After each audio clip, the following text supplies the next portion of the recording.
전용 면적 50평, 분양가 약 15억 원. 국내 최고급 실버타운이라는 타이틀로 노후를 꿈꾸는 사람들에게 천국처럼 홍보되던 곳이었어요. 서울에서 꽤 떨어진 외곽에 있었지만 오히려 그게 장점이었죠. 탁 트인 자연, 맑은 공기, 복잡한 도심에서 벗어난 조용한 생활까지. 여기에 골프장, 온천 스파, 실내 수영장, 영화관, 고급 레스토랑까지. 정말이지 웬만한 호텔보다 더 화려한 시설을 갖춘 이곳은 돈만 있으면 최고의 노후를 보낼 수 있다고 자랑하던 곳이었습니다. 처음 이곳을 소개받았을 때 저는 솔직히 입이 떡 벌어졌어요. 아, 여기서라면 정말 행복하게 늙어갈 수 있겠구나 싶었으니까요. 하지만 그때는 몰랐습니다. 그곳이 얼마나 무서운 곳인지를요. 안녕하세요. 저는 올해 74 박소윤입니다. 오늘 제가 들려드릴 이야기는요. 대한민국에서 가장 비싸다는 실버타운에서 거지처럼 살다가 가까스로 탈출한 정말이지 우습고도 슬픈 이야기랍니다. 저는 평생을 서울 토박이로 살아왔습니다. 태어나고 자라고 결혼해서 아이들을 키우고 제 삶의 모든 순간이 서울과 함께였죠. 남편과 작은 가게를 운영하며 아등바등 살았던 시절도 있었고요. 아침마다 남편과 마주 앉아 밥을 먹고 퇴근해서는 나란히 TV를 보며 저녁을 먹고 그렇게 함께한 세월이 어느덧 40년. 남편은 5년 전 갑작스러운 병으로 저만 두고 훌쩍 떠나버렸습니다. 남편이 없는 서울집은 너무나도 컸습니다. 결혼하고 처음으로 장만한 소중한 아파트였지만 혼자 남은 제게는 쓸데없이 넓고 적막하기만 했죠. 그전까지는 그저 포근한 우리 집이었는데 남편이 떠나고 나니 텅 빈 공간이 주는 외로움이 뼛속까지 시리게 다가왔습니다. 그래도 저는 꿋꿋하게 버텼습니다. 가끔 친구들과 만나 수다 떨며 밥을 먹고 동네 시장에 가서 장을 보고 그렇게 하루하루를 살아갔어요. 그런데 자식들이 보기엔 그런 제 모습이 영 외로워 보였나 봅니다. 큰아들은 IT 회사를 운영하느라 정신없이 바빴고 작은 아들은 아예 외국에 나가 있었거든요. 둘 다 저를 걱정하고 챙기고 싶어 했지만 솔직히 현실적으로 자주 올 수 있는 형편은 아니었죠. 그래서인지 두 아들은 저를 볼 때마다 똑같은 말을 했습니다. 엄마, 이제 혼자 계시는 거 너무 외롭잖아요. 처음엔 그 말이 조금 서운했어요. 아니, 나는 나름 잘 살고 있는데 왜 자꾸 외롭다고 하는 거지? 하지만 아들들은 이미 마음을 정한 듯한 얼굴이었습니다. 엄마, 실버타운 어때요? 진짜 좋은 곳이 생겼어요. 여긴 그냥 고급 리조트라고 생각하면 돼요. 병원도 바로 연결되어 있고 가사도우미 서비스도 있어서 엄마가 힘든 건 하나도 없을 거예요. 큰아들도 한마디 거들었습니다. 엄마, 집에서 혼자 계시는 것보다 여기가 100번, 1000번 나아요. 이건 요양원이 아니에요. 새로운 시작이죠. 노후를 준비하는 멋진 분들이 다 모여서 미래를 이야기하며 함께 살아가는 곳이라고요. 새로운 시작. 그 한마디에 저는 조금 흔들렸습니다. 자식들은 실버타운 홍보 영상을 보여주며 여기가 얼마나 좋은 곳인지 쉬지 않고 설명했습니다. 호텔보다 더 좋은 실내 온수풀과 사우나, 골프장과 영화관, 그리고 미술관까지. 의료 서비스도 완벽해서 언제든 건강검진을 받을 수 있고 응급 상황이 생겨도 바로 대처할 수 있다고요. 요가, 그림, 원예, 독서 모임 같은 취미 프로그램도 어찌나 다양한지 지루할 틈이 없을 거라며 여기가 단순한 실버타운이 아니라 노후의 천국이라고 말했습니다. 그리고 가장 결정적인 한마디. 엄마, 우리가 주말마다 놀러 갈게요. 손주들도 자주 보게 될 거고요. 그 말에 저는 결국 고개를 끄덕이고 말았습니다. 그래, 일단 한번 가보자. 처음 실버타운에 도착했을 때 저는 제 눈을 의심했습니다. 입구를 지나 안으로 들어서자마자 펼쳐진 풍경은 마치 고급 리조트 그 자체였거든요. 넓게 조성된 정원에는 화려한 꽃들이 만개해 있었고 돌로 깔끔하게 포장된 산책로를 따라 커다란 분수가 시원하게 물을 뿜고 있었습니다. 분수대 근처 벤치에서는 햇살을 즐기며 우아하게 독서를 하는 노인들의 모습도 보였고요. 어때요, 엄마? 완전히 유럽 같지 않아요? 큰아들이 옆에서 싱글벙글 웃으며 말했습니다. 정말 그랬습니다. 이곳이 정말 노인들을 위한 공간이 맞나 싶을 정도로 모든 것이 젊고 활기찼습니다. 나는 천천히 주위를 둘러보았습니다. 건물들은 모두 깔끔한 베이지색 외벽에 고풍스러운 유럽풍 디자인이 더해진 모습이었어요. 마치 5성급 호텔에 온 것 같은 기분이 들었죠. 직원들은 모두 정장을 쫙 빼입고 바쁘게 움직이고 있었고 입주민들은 하나같이 고급스러운 옷차림을 하고 있었습니다. 세련된 모자를 쓴 할머니들이 우아하게 미소 지으며 커피를 마시고 있었고 골프웨어를 입은 할아버지들이 즐겁게 담소를 나누고 있었죠. 내가 상상했던 노년의 삶과는 너무나도 다른 모습이었습니다. 엄마, 여긴 수영장도 있다니까요. 그냥 수영장이 아니라 호텔식 온수풀까지 갖춰져 있대요. 큰아들의 말에 이끌려 수영장으로 향했습니다. 거대한 유리 창문을 통해 햇살이 쏟아지는 실내 수영장은 한눈에 봐도 최고급 시설이었습니다.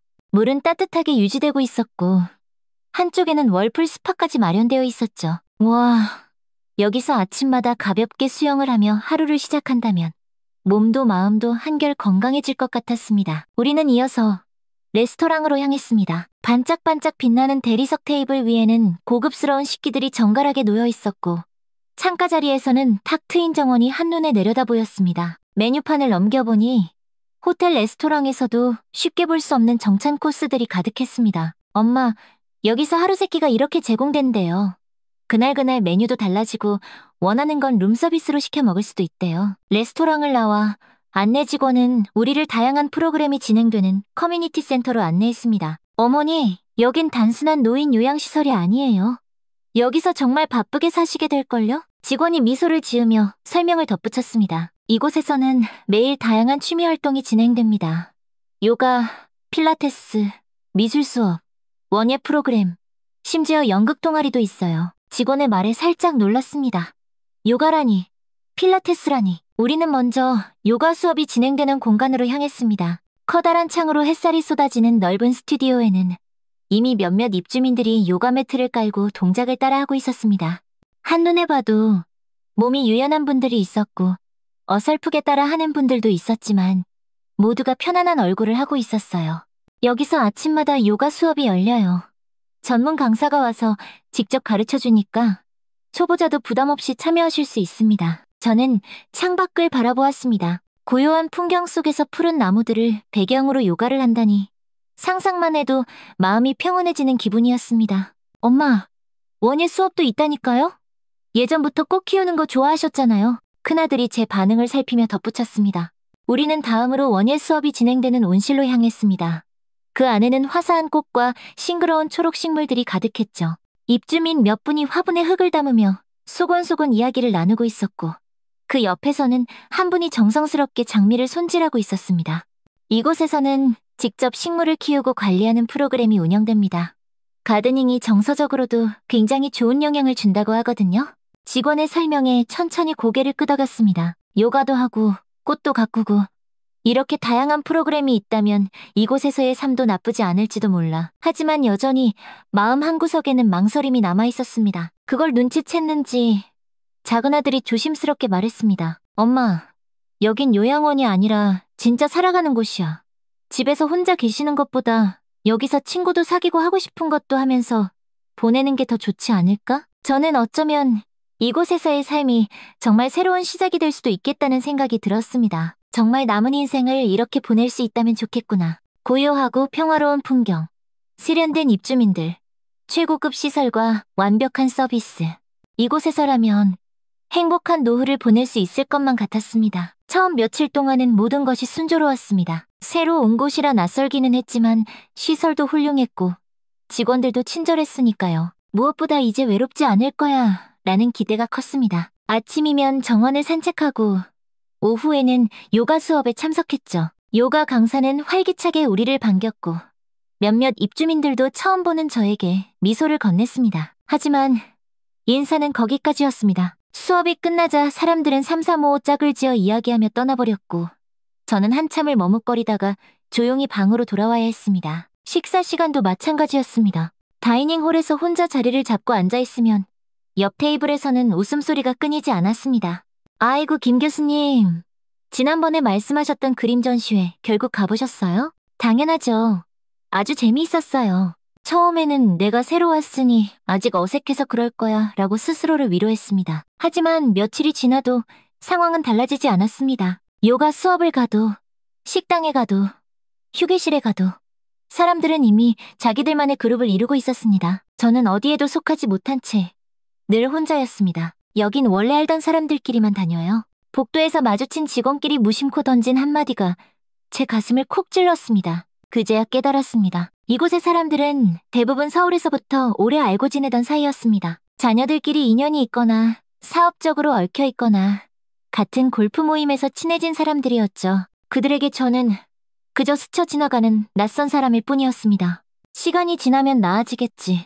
그렇게 믿으려 했지만 시간이 흐를수록 더욱 분명해졌습니다. 이곳에서의 삶은 혼자인 저에게 더욱 지독한 외로움을 안겨주고 있었습니다. 그래도 몇 주가 지나면서 조금씩 얼굴을 익힌 사람들이 생겼습니다. 식당에서 마주치면 인사를 건네고 요가 수업이 끝난 후에는 잠깐 이야기를 나누기도 했죠. 나도 여기서 친구를 사귈 수 있을까 하는 작은 기대가 생겼습니다. 그렇게 자연스럽게 대화가 시작됐습니다. 함께 차를 마시며 나이도 비슷하고 성격도 괜찮아 보이는 사람들과 이야기를 나누게 된 거죠. 그런데 대화의 주제는 온통 자기 자랑뿐이었습니다. 우리 아들 이번에 미국에서 박사학위를 받았지 뭐예요.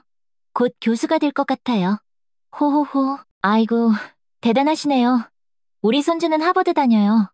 이번에 인턴으로 구글 들어갔다니까요. 우리 딸은 강남에 건물을 샀다지 뭐예요. 명의는 내 이름으로 해놨지만 결국 딸 거나 마찬가지죠. 요즘 강남 건물값이 얼마나 올랐는지 아세요? 그들은 서로 깔깔 웃으며 대화를 이어갔지만 저는 아무 말도 할 수 없었습니다. 누군가는 명문대 이야기를 하고 누군가는 해외여행 경험을 자랑하고 또 누군가는 자신이 사는 집과 부동산 투자 이야기를 늘어놓았습니다. 처음에는 그냥 들어주려고 했습니다. 하지만 시간이 지날수록 여기서 나는 대체 무슨 이야기를 해야 하나 하는 생각만 들었죠. 아들을 사랑하지만 내세울 만한 자랑거리는 없었습니다. 그저 자기 자리에서 열심히 사는 평범한 사람이었으니까요. 남편과 평생을 일했지만 건물도 없고 해외 부동산 투자 같은 건 꿈도 꿔본 적 없었습니다. 그리고 이렇게 자기 자랑만 늘어놓는 대화 자체가 조금도 반갑지 않았습니다. 그래도 친구를 만들어야 한다는 생각에 용기를 내어 조심스럽게 말을 꺼냈습니다. 자식들이 다들 잘 되셨네요.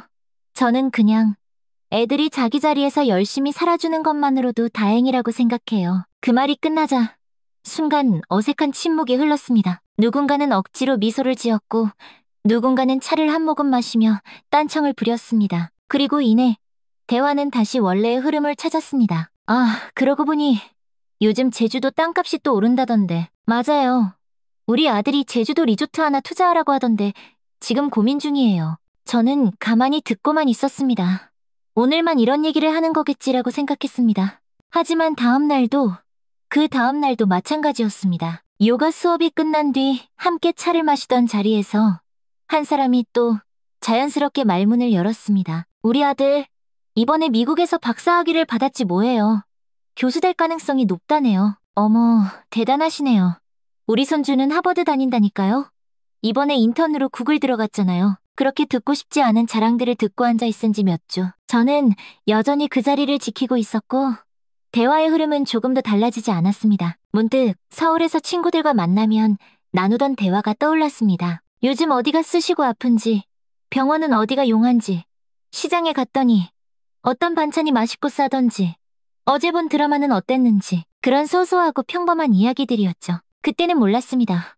그런 보통의 대화가 얼마나 따뜻하고 소중한 것이었는지를. 눈앞에서 웃으며 대화하는 그들과 홀로 조용히 차를 마시는 저 사이에 보이지 않는 벽이 생겼습니다. 그리고 그 벽은 시간이 갈수록 점점 더 높아지고 단단해지고 있었습니다. 그러던 어느 날 저녁이었습니다. 식사를 하러 식당으로 향하던 중 구석 테이블에서 혼자 조용히 식사를 하고 계시는 한 분이 눈에 들어왔습니다. 다른 사람들은 삼삼오오 모여 앉아 떠들고 있었지만 그분은 그런 분위기와는 상관없다는 듯 한 손으로 책장을 넘기며 조용히 밥을 드시고 계셨습니다. 왠지 모르게 마음이 끌렸습니다. 그렇게 몇 번을 지나치며 지켜보던 어느 날 저는 용기를 내어 조심스럽게 다가갔습니다. 저 여기 앉아도 될까요? 그분은 살짝 놀란 듯 하다가 이내 따뜻하게 웃으며 고개를 끄덕였습니다. 그럼요.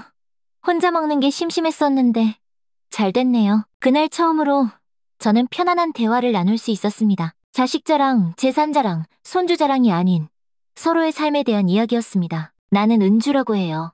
김은주. 남편은 일찍 떠났고 아이들은 있지만 나도 혼자 지내는 게 편해서 이곳에 왔어요. 은주 할머니는 밝고 따뜻한 분이셨습니다. 화려한 배경을 내세우지도 않았고 남들과 비교하는 말을 하지도 않았습니다. 그저 지금 이곳에서 하루하루를 어떻게 보내고 있는지, 어떤 취미를 갖고 있는지 그런 이야기를 편하게 나눴죠. 처음엔 나도 여기가 참 좋아 보였어요. 시설도 좋고 프로그램도 많고.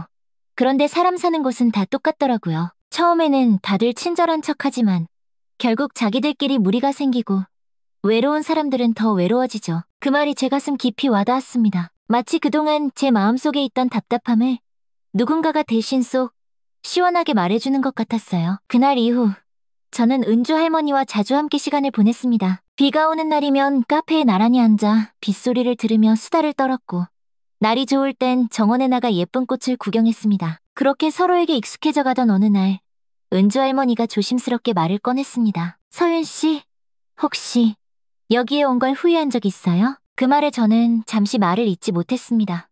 후회하지 않았다면 그건 거짓말이었으니까요. 처음에는 아니었어요. 여기가 정말 좋은 곳이라고 생각했거든요. 그런데 시간이 지날수록 그냥 집이 그립더라고요. 은주 할머니는 씁쓸하게 웃었습니다. 나도 그래요. 처음에는 여기가 내 인생의 마지막 종착역일 줄 알았는데 요즘은 자꾸 서울 생각이 나요. 돌아갈 수도 없지만. 왜요? 돌아가면 되잖아요. 그래도 자식들이 여기가 좋다고 해서 온 건데. 그리고 난 이제 혼자 살기엔 너무 늙어버렸어요. 그 말을 듣는데 문득 가슴이 먹먹해졌습니다. 누구보다 씩씩하고 현명해 보였던 은주 할머니가 그런 말을 하다니. 그 후로 우리는 더욱 가까워졌습니다. 정말 친한 친구처럼, 때로는 가족처럼. 이곳이 아무리 삭막하고 불편해도 서로가 곁에 있으니 조금은 견딜 수 있었습니다. 그러던 어느 날이었습니다. 은주 할머니와 함께 아침을 먹으러 식당에 갔을 때였어요. 아니 은주 씨, 오늘 반찬이 왜 이렇게 부실해요? 식판을 받아들고 보니 처음 이곳에 왔을 때와는 비교도 안 될 정도로 반찬이 단출했습니다. 달랑 김치 한 조각에 바싹 마른 달걀말이 한 조각, 그리고 국도 미지근했죠. 은주 할머니도 한숨을 푹 쉬며 고개를 저었습니다. 그러게 말이에요. 원래 국에 소고기라도 몇 점 들었는데 이젠 멀건 국물만 있네요. 식당에서 함께 밥을 먹던 다른 분들도 수군거리기 시작했습니다. 며칠 전부터 반찬이 점점 줄어들더니 이젠 정말 맛도 없고 영양가도 없어. 혹시 직원이 줄어서 그런 거 아닐까요? 그러고 보니 요즘 주방에서 일하는 사람이 예전보다 적어진 것 같아. 처음에는 그저 하루 이틀 실수인가 보다 했습니다. 하지만 그 다음 날도 또 그 다음 날도 상황은 나아지지 않았습니다. 오히려 점점 더 나빠지는 듯했죠. 그뿐만이 아니었습니다. 오후에 요가 프로그램이 있어 은주 할머니와 함께 체육관으로 갔을 때였습니다. 그런데 평소 요가 수업을 진행하던 강사가 보이지 않았습니다. 대신 안내판이 덩그러니 붙어 있었죠. 요가 프로그램 잠정 중단 안내.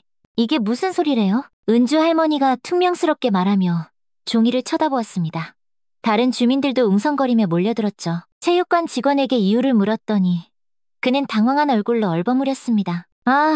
저희가 내부 사정이 좀 생겨서요. 강사님 일정을 다시 조정하는 중이라서요. 곧 다시 공지해드릴게요. 하지만 아무리 기다려도 다시 공지가 올라오는 일은 없었습니다. 요가 프로그램뿐만 아니라 미술 수업도 원예 프로그램도 하나둘씩 스르륵 사라져갔습니다. 사람들은 불만을 터뜨렸지만 실버타운 측에서는 별다른 설명을 하지 않았습니다. 그날 저녁, 저는 은주 할머니와 식당에서 조용히 이야기를 나누었습니다. 이곳이 이렇게 관리가 허술한 곳이었을까요? 처음엔 정말 좋았는데 요즘 들어 직원들도 점점 줄어드는 것 같지 않아요? 생각해보니 그랬습니다. 처음에는 다정하게 인사를 건네던 직원들이 하나둘 보이지 않았고 청소도 전보다 부실해진 느낌이 들었습니다. 정말 뭔가 이상해요. 그때는 몰랐습니다. 이 작은 변화들이 더 큰 문제의 시작이라는 것을요. 처음 실버타운에 들어올 때 가장 안심이 되었던 것은 24시간 운영되는 의료시설이었습니다. 자식들은 이 말을 듣고 안심했고 저 역시 이 부분이 마음에 들었죠. 나이가 들수록 몸이 예전 같지 않다는 걸 잘 알고 있었기에 의료 서비스가 완벽하게 갖춰져 있다는 점이 가장 큰 장점이라고 생각했습니다. 하지만 그 믿음은 얼마 지나지 않아 산산조각 났습니다. 어느 날 밤이었습니다. 새벽 2시쯤 복도에서 인기척이 들렸습니다. 문을 살짝 열어보니 옆방에 살던 한 할아버지가 허리를 부여잡고 힘겹게 걸어 나오고 있었습니다. 어디 불편하세요? 걱정스러운 마음에 물었지만 할아버지는 얼굴을 잔뜩 찡그린 채 답했습니다. 허리가 갑자기 너무 아파서 의료실에 좀 가보려고요. 그 말을 듣자 저도 모르게 안심이 되었습니다. 그래, 의료시설이 있으니까 괜찮겠지. 하지만 잠시 후 할아버지는 의료실 문 앞에서 한참을 서성이고 있었습니다. 이상해서 따라가 보니 문이 굳게 닫혀 있었고 안에서는 아무런 인기척도 들리지 않았습니다. 왜 문이 안 열리지? 그때서야 의료실 문 앞에 붙은 작은 안내문이 눈에 들어왔습니다. 야간 근무체제 개편으로 인해 긴급한 경우 프런트로 연락 바랍니다. 할아버지는 당황한 얼굴로 프런트에 전화를 걸었습니다. 하지만 돌아온 대답은 더욱 황당했습니다. 현재 야간 간호사가 근무 중이 아닙니다. 간단한 응급조치는 가능하지만 심각한 경우 119를 이용해 주시기 바랍니다. 할아버지는 결국 지끈거리는 통증을 참고 방으로 돌아가야만 했습니다. 그때부터 저는 불안해지기 시작했습니다. 분명 처음에는 24시간 간호사가 상주한다고 했는데 대체 언제부터 이렇게 바뀐 걸까? 다음 날 아침, 저는 은주 할머니와 함께 의료실에 가보았습니다. 어젯밤에 의료실 문이 닫혀 있더라고요. 그곳에서 일하던 직원은 난처한 얼굴로 대답했습니다. 최근에 운영 방침이 좀 변경되어서요. 원래 야간에도 간호사가 있었는데 인력 조정이 있어서 지금은 주간에만 운영됩니다. 은주 할머니가 어이없다는 듯 되물었습니다. 아니, 그럼 밤에 응급 상황이 생기면 어떡하라는 거예요? 그럴 경우에는 외부 병원을 이용하시는 게 좋을 것 같아요. 직원의 말은 너무도 가벼웠습니다. 마치 그냥 알아서 하라는 듯한 태도였죠. 이곳의 가장 큰 장점이라던 의료 시스템이 이렇게 허술해지다니. 자식들이 그토록 안심했던 그 시스템이 사실은 이제 더 이상 존재하지 않는 것이나 마찬가지였습니다. 그렇게 이 실버타운에 대해 의심을 품었던 어느 날, 우편함에 꽂힌 관리비 청구서를 꺼내들고 저는 깜짝 놀랐습니다. 이게 맞아? 지난달보다 관리비가 무려 15%나 올라 있었습니다. 제가 은주 할머니에게 관리비 청구서를 보여주자 할머니는 인상을 찌푸렸습니다. 아니, 이럴 거면 처음부터 관리비 인상 가능성이 있다고 말이라도 해줬어야 하는 거 아니야? 그런데 더 이상한 건 관리비가 올랐음에도 불구하고 오히려 생활이 더 불편해졌다는 점이었습니다. 식당에서 제공되는 반찬 수가 눈에 띄게 줄었고 요가, 수영, 그림 교실 같은 프로그램들이 하나둘씩 사라지기 시작했습니다. 그리고 한 달 전만 해도 로비에서 항상 상냥한 미소로 인사를 건네던 직원들이 하나둘씩 자취를 감추고 있었습니다. 청소를 담당하던 분들도 보이지 않았고 식당의 종업원 수도 확 줄었죠. 예전에는 한참을 앉아 있어도 따뜻한 차를 내어주던 직원이 있었는데 이제는 아무도 없었습니다. 저기 있던 분은 그만두셨나 봐? 그러게. 새 직원이 들어온 것 같지도 않고 가장 큰 변화를 느낀 것은 청소 상태였습니다. 복도 카펫에는 먼지가 쌓여가고 한동안 신경을 안 쓴 듯한 곳곳에 얼룩이 보이기 시작했습니다. 화장실에 가면 수건과 비누가 제대로 채워져 있지 않았고 쓰레기통이 가득 찬 채로 그대로 방치되어 있기 일쑤였죠. 그제야 입주민들 사이에서 수근거리는 소리가 커졌습니다. 은주 할머니가 한숨을 쉬며 말했습니다. 관리비가 올랐으면 서비스도 같이 좋아져야 하는 거 아니야? 그런데 지금 보니까 오히려 점점 나빠지고 있네? 이게 우리가 그 비싼 돈을 내고 들어온 곳이 맞아? 그때부터 저는 불안해지기 시작했습니다. 이곳에 무슨 문제가 생긴 건 아닐까? 처음에는 모두가 최고급 실버타운이라며 입을 모았던 곳이었는데 어쩌면 이곳이 점점 무너지고 있는지도 모른다는 불길한 생각이 들었습니다. 그러던 어느 날 점심을 먹고 난 후 몸이 이상하다는 사람들이 속출하기 시작했습니다. 은주 할머니도 갑자기 얼굴이 창백해지며 배를 부여잡았습니다. 서윤 씨, 나 화장실 좀 다녀올게. 속이 너무 안 좋아. 그리고 얼마 지나지 않아 식당을 이용한 몇몇 입주민들이 구토와 설사를 하기 시작했습니다. 이상한 기운이 감돌았습니다. 처음엔 몇몇 사람만 증상을 호소했지만 점점 늘어나더니 저녁까지 총 10명이 넘는 입주민들이 식중독 증상을 보였습니다. 저도 그날따라 유난히 음식 맛이 이상하다고 느꼈었는데 그런데 다음날 아침 식사 시간에 관리사무소에서 공지를 붙였습니다. 식당 이용 관련 안내. 최근 일부 입주민께서 소화 불량 증상을 호소하셨습니다. 이와 관련하여 식자재 관리 점검을 진행할 예정이니 참고 바랍니다.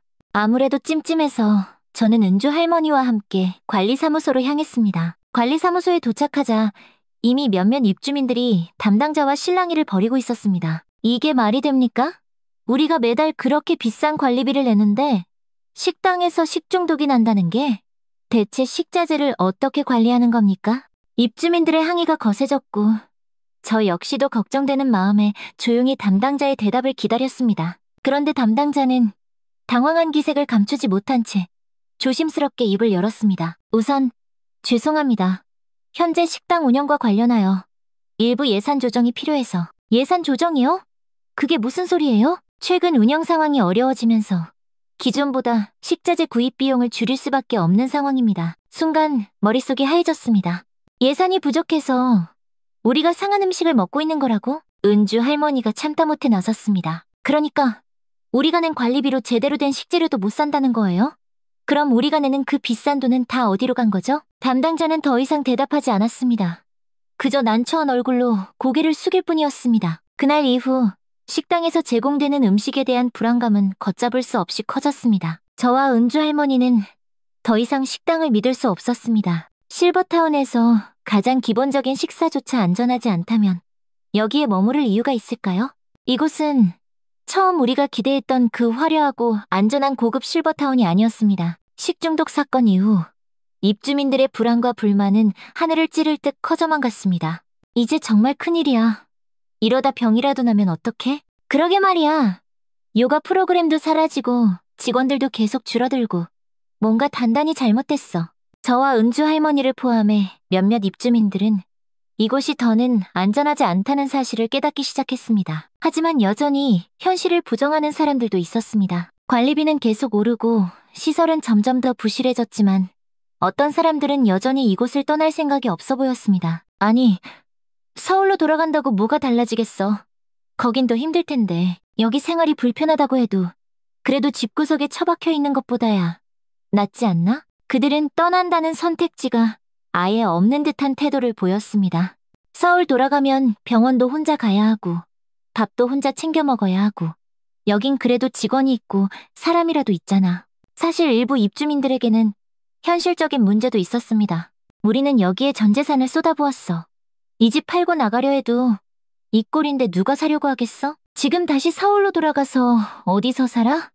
서울 집값이 얼마나 올랐는데. 이곳을 떠나고 싶어도 경제적인 이유로 발이 묶인 사람들이 많았습니다. 그들은 자신의 마지막 보금자리가 여기라고 굳게 믿고 있었기에 눈앞에 불편한 현실을 애써 부정하고 싶어 했습니다. 하지만 저와 은주 할머니는 더는 그렇게 생각할 수 없었습니다. 이곳이 더 이상 안전한 곳이 아니라는 걸 우리는 매일매일 더욱 강하게 실감하고 있었으니까요. 그러던 중 결정적인 사건이 터지고야 말았습니다. 그날 밤 저는 침대에 누워 창밖을 바라보고 있었습니다. 그때 복도에서 다급한 비명소리가 들려왔습니다. 도와주세요. 사람이 쓰러졌어요. 순간 심장이 철렁 내려앉았습니다. 저는 서둘러 문을 열고 뛰쳐나갔습니다. 복도 끝에 은조 할머니가 쓰러져 있었습니다. 빨리 의료팀을 불러야 해요. 누군가가 다급히 프런트에 전화를 걸었습니다. 여보세요. 여기 할머니가 쓰러지셨어요. 빨리 좀 와주세요. 하지만 돌아온 답변은 얼음장처럼 차가웠습니다. 죄송합니다. 지금 야간 의료 인력이 없습니다. 뭐라고요? 24시간 의료 지원이 된다면서요. 현재 운영사의 정책 변경으로 인해 야간에는 간호사가 상주하지 않습니다. 구급차를 부를 테니 조금만 기다려주세요. 그렇게 우리는 속수무책으로 구급차를 기다릴 수밖에 없었습니다. 은주 할머니는 가쁜 숨을 내쉬며 고통스러워했고 우리는 아무것도 하지 못한 채 초조하게 시계만 바라봤습니다. 은주씨, 조금만 힘내요, 제발. 10분, 20분. 구급차가 도착했을 때는 이미 30분이 훌쩍 지나 있었습니다. 은주 할머니는 병원에서 겨우 의식을 되찾았지만 힘없는 목소리로 중얼거렸습니다. 나 여기서 그냥 죽는 줄 알았어. 그 말이 비수처럼 제 가슴을 후벼 팠습니다. 이곳이 정말 노후의 천국이 맞는 걸까요? 은주 할머니와 저는 그날 밤새 이야기를 나눴습니다. 이제 알겠어. 서윤씨, 이곳은 더 이상 미래가 없어. 맞아요, 은주씨.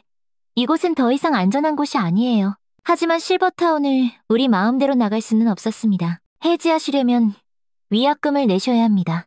관리사무소 직원은 감정 없는 목소리로 딱 잘라 말했습니다. 나가시려면 남은 계약 기간에 해당하는 위약금을 모두 지불하셔야 합니다. 우리는 순간 말문이 막혔습니다. 이곳에서 탈출하려면 돈을 내야 한다니. 아니, 우리가 지금 건강이 위험해서 나가는 건데 위약금이라니요? 제가 항의했지만 직원은 매정하게 답했습니다. 그건 저희가 정할 수 있는 부분이 아닙니다.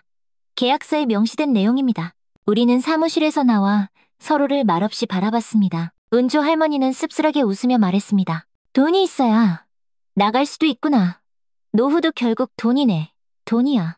우리의 탈출 결심을 알게 된 입주민들은 다양한 반응을 보였습니다. 어떤 사람들은 조롱하듯 말했고 어떤 사람들은 오히려 불쌍하다는 듯 우리를 쳐다봤습니다. 특히 같은 테이블에서 늘 밥을 먹던 한 할머니가 한숨을 쉬며 말했습니다. 나는 여기서 나가봤자 갈 데도 없고 혼자 사는 것도 자신 없어.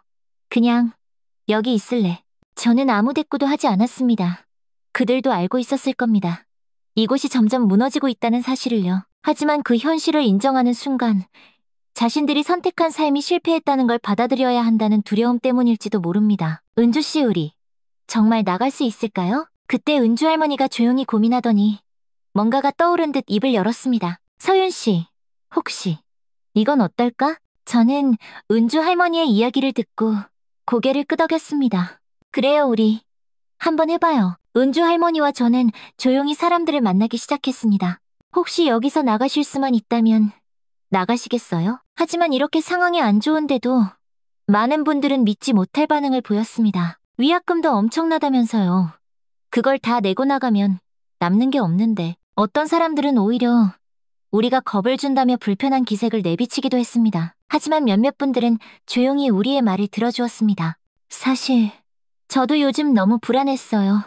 밤에 응급 상황이라도 생기면 어떻게 해야 하나 늘 걱정했어요. 그들의 얼굴에는 숨길 수 없는 불안감이 서려 있었습니다. 저는 단호하게 말했습니다.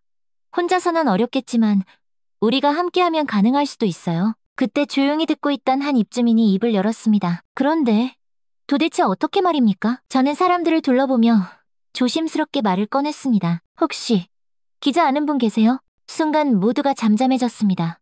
다들 서로의 얼굴을 바라보며 생각에 잠긴 듯 했습니다. 언론의 힘을 빌려야 합니다.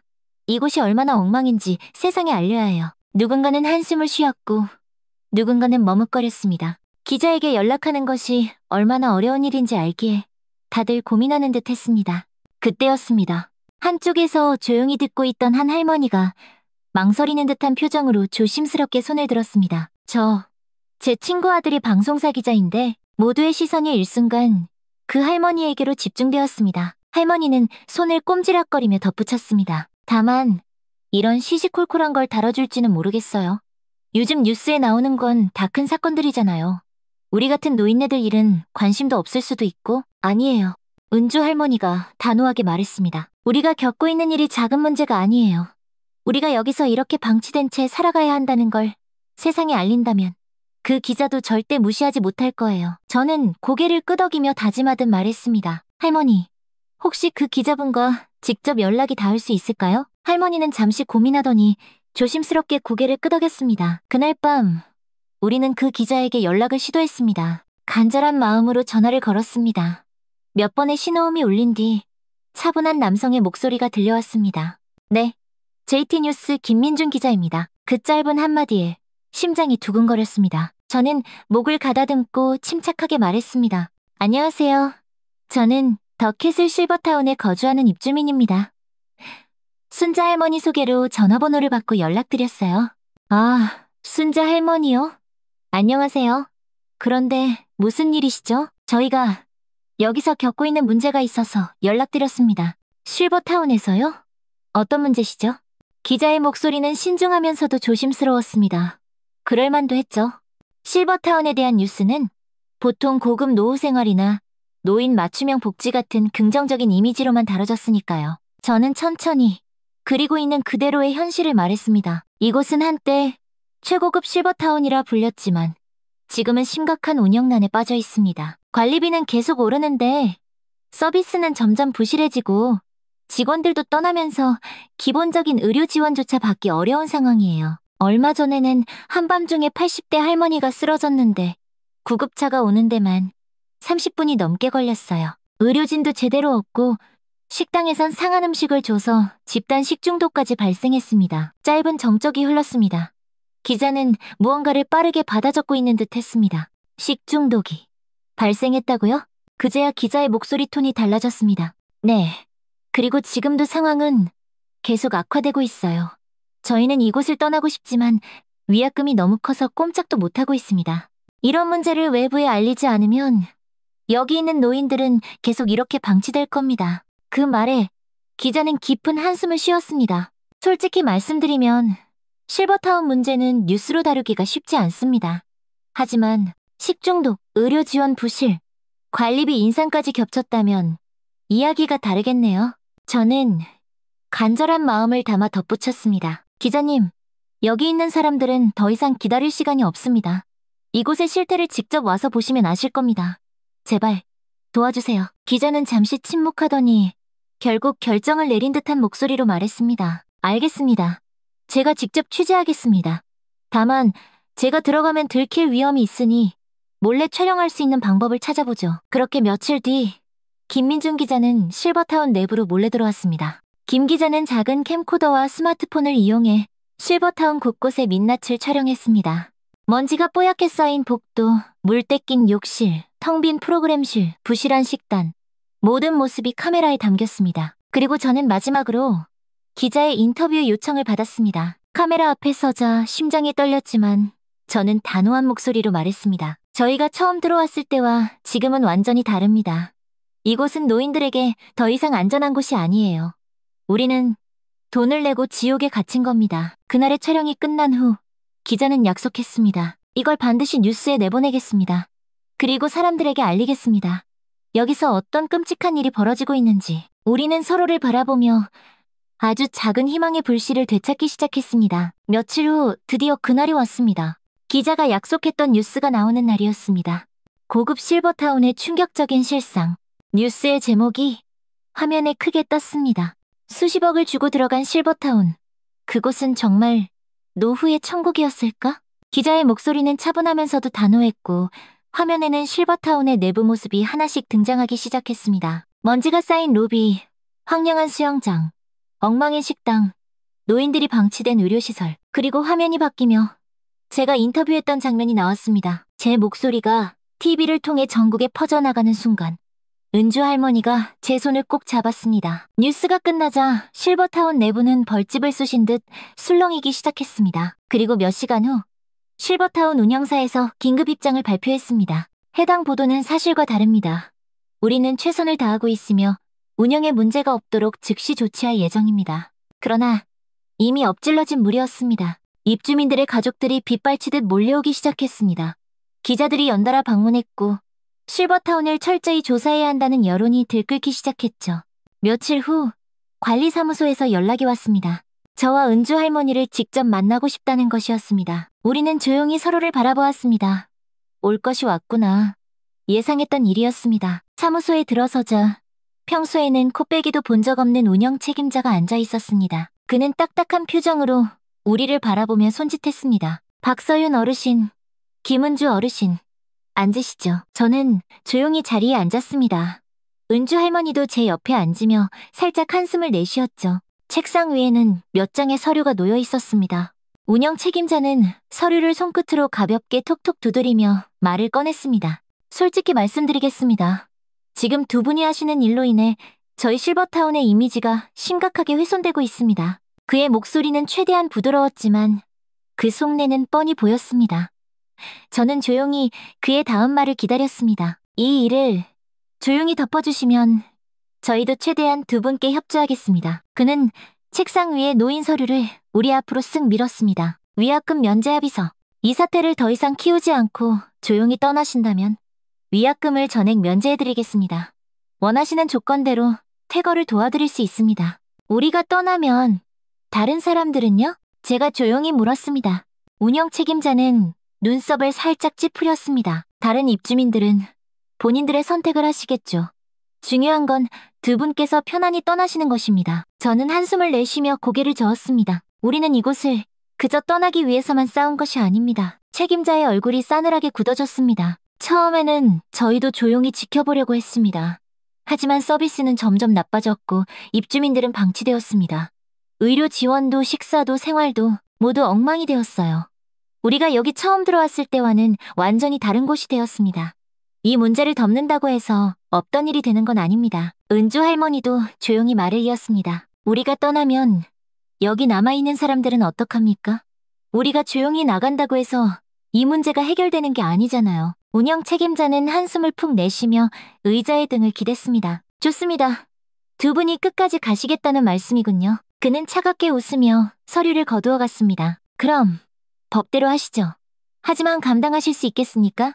퇴거 위약금은 물론이고 허위사실 유포에 따른 명예훼손으로 법적 대응도 고려하고 있습니다. 저희도 이 사태를 가만히 보고만 있지는 않을 겁니다. 저는 차분하게 그의 눈을 똑바로 바라보았습니다. 네, 법대로 하겠습니다.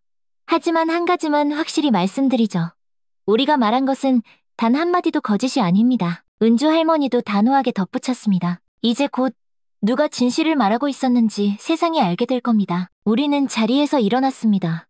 운영 책임자는 끝까지 냉랭한 표정으로 우리를 쏘아보고 있었습니다. 그 후 실버타운은 한순간에 전국적인 논란의 중심이 되었습니다. 뉴스에서는 최고급 실버타운의 몰락, 억대 분양 실버타운의 충격적인 현실 같은 제목들이 연일 보도되었습니다. 이렇게 큰일이 될 줄은 몰랐네. 은주 할머니가 한숨을 내쉬며 TV를 바라보았습니다. 화면 속에는 낡고 방치된 시설들, 불만을 토로하는 입주민들, 그리고 인터뷰를 하는 우리 모습이 계속해서 나왔습니다. 며칠 후 운영진이 다시 연락해왔습니다. 이번에는 분위기가 사뭇 달랐습니다. 희망하는 분들에 한해서 퇴거를 허용하겠습니다. 위약금은요? 희망하시는 분들에 한해서 위약금도 받지 않겠습니다. 그날 저녁 저와 은주 할머니는 입주민들에게 이 소식을 전했습니다. 실버타운을 떠나고 싶으신 분들은 내일 관리사무소에 가서 신청하시면 됩니다. 위약금 없이 나갈 수 있도록 협의가 되었습니다. 회의적이었던 사람들도 술렁이기 시작했습니다. 정말인가요? 세상에. 이제야 자유를 찾을 수 있겠네요. 그렇게 끔찍했던 실버타운을 떠나려는 사람들이 하나둘 늘어났습니다. 서울로 돌아온 지 며칠 후 큰아들과 작은아들이 집으로 찾아왔습니다. 엄마, 괜찮으세요? 큰아들의 얼굴에는 걱정이 가득했습니다. 작은아들도 조심스럽게 말을 건넸죠. 엄마, 정말 죄송해요. 우리는 엄마가 외로우실까봐 좋은 곳에서 편히 지내시길 바랐는데 그렇게 힘드셨을 줄은 꿈에도 몰랐어요. 저는 웃으며 손을 내저었습니다. 아니다. 너희들도 다 나 좋으라고 했던 거 아니냐? 그래도 우리가 너무 신경을 못 썼어요. 앞으로는 엄마 곁에 더 자주 있을게요. 큰아들이 진심 어린 눈빛으로 말했습니다.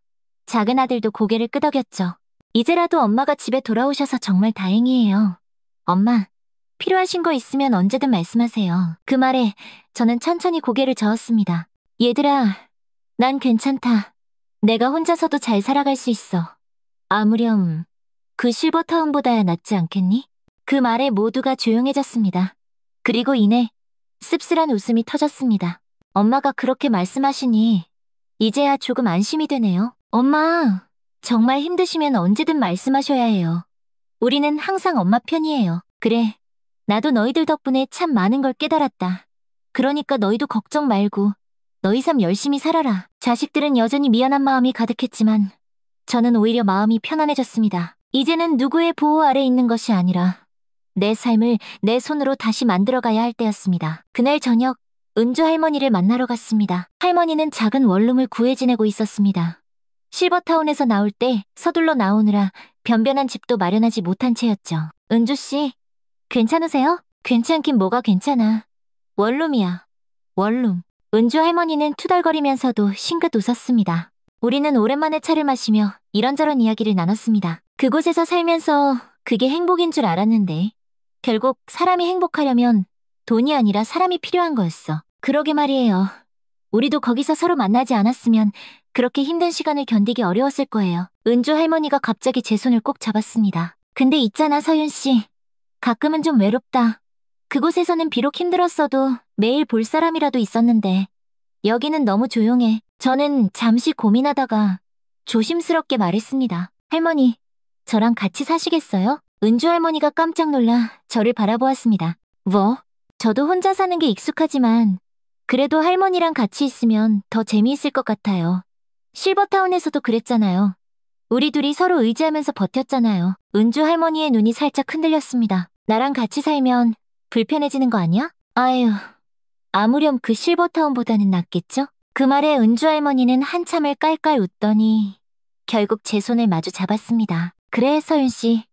우리 같이 살자. 그렇게 우리는 작은 집에서 함께 새로운 생활을 시작했습니다. 아침에는 둘이 같이 시장에 가서 장을 보고, 낮에는 근처 공원을 산책하고, 저녁에는 나란히 앉아 TV를 보며 이야기꽃을 피웠습니다. 실버타운에서 쫓겨나듯 떠나왔지만 우리는 이제 그것보다 훨씬 더 따뜻하고 편안한 진짜 우리 집에서 살고 있었습니다. 어느 날 저녁, 저는 창밖을 바라보며 나지막이 중얼거렸습니다. 돈이 많다고 행복한 건 절대 아니야. 내 삶은 내가 만드는 거지. 우리의 노후는 이제부터 다시 시작이었습니다. 하지만 이번에는 우리가 직접 만든 행복 속에서요. 누군가에게 실버타운은 정말 좋은 곳일 수 있습니다. 누군가는 그곳에서 행복하게 살고 있을 수도 있죠. 하지만 저에게는 제 생애 가장 끔찍하고 지옥 같은 시간이었습니다. 지금까지 저의 긴 이야기를 들어주셔서 정말 감사합니다. 저에게 궁금한 점이 있다면 댓글로 남겨주세요. 감사합니다.